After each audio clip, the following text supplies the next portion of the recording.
Have you ever asked yourself, what is wrong with my website?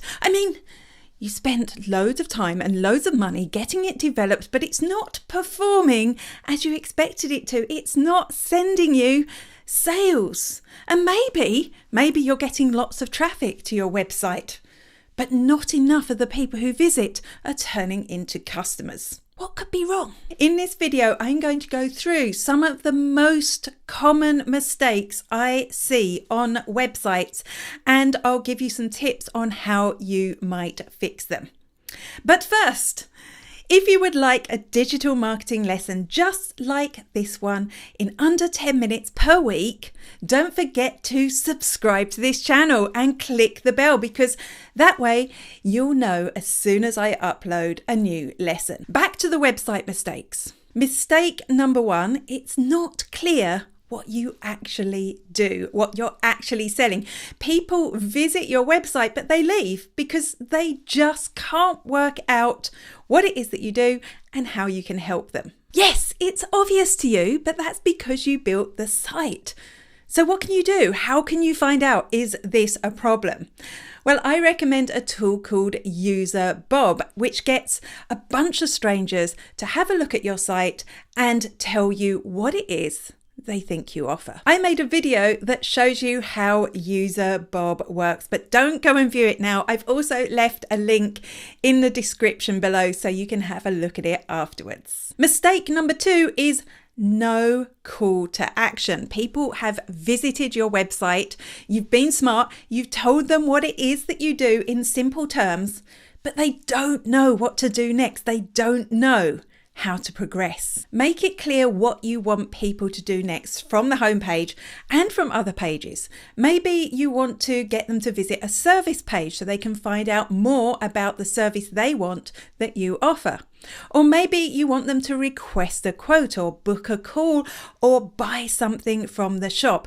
Just make sure it's really clear, a big old button that people will see immediately and they can click to take the next step towards being a customer. Number 3 is that you haven't created a service page for each service that you offer.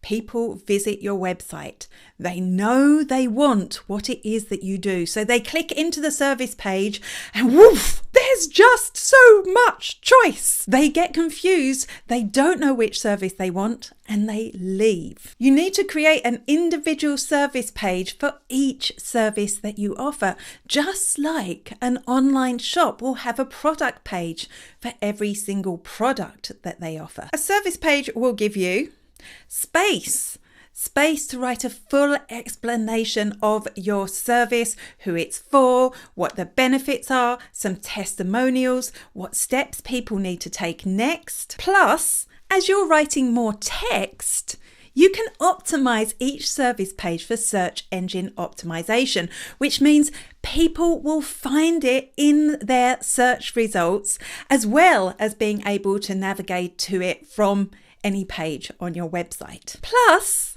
you can use your service page as a landing page for the ads that you might run on search or on social media. Mistake number 4 is no about page. Customers only buy from you when they trust you, and that means they want to find out a little bit more about you.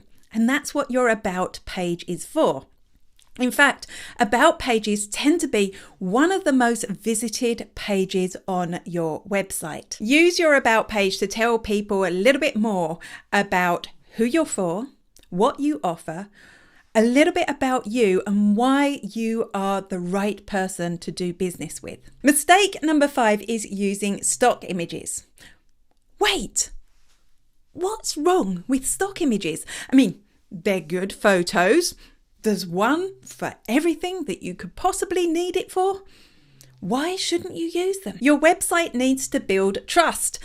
I know I talked about that already.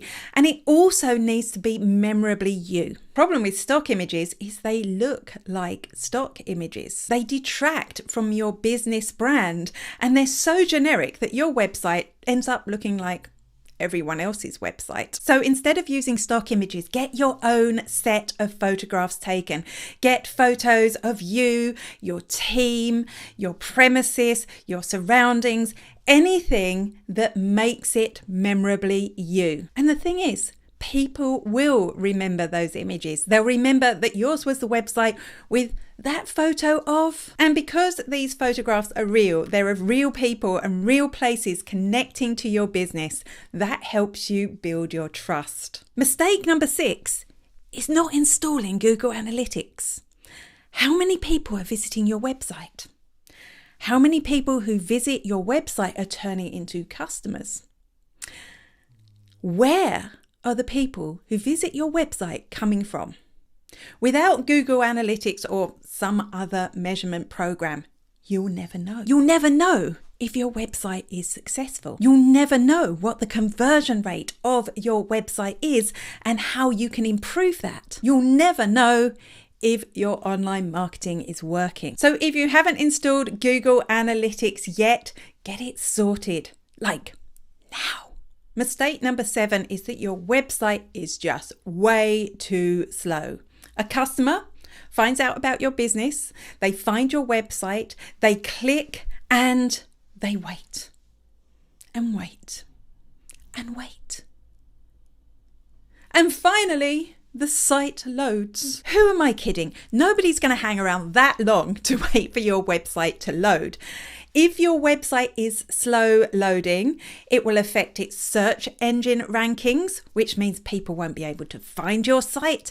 And it also means that even if someone really wants to buy from you, you may lose them before your website even loads. Use the Google Speed Test tool to check out your website to see how long is it taking to load, and it will also give you recommendations on how you can speed that up. Mistake number 8 is no search engine optimization. You don't have to pay and you don't have to beg the social media algorithm gods to send traffic to your website.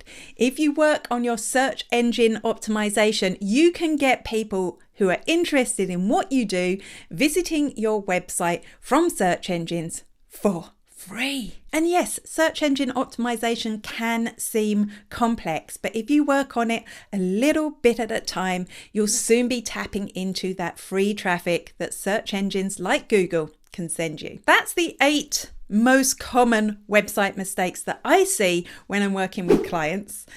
But what am I missing? What would you add to my list? I'd love you to let me know in the comments.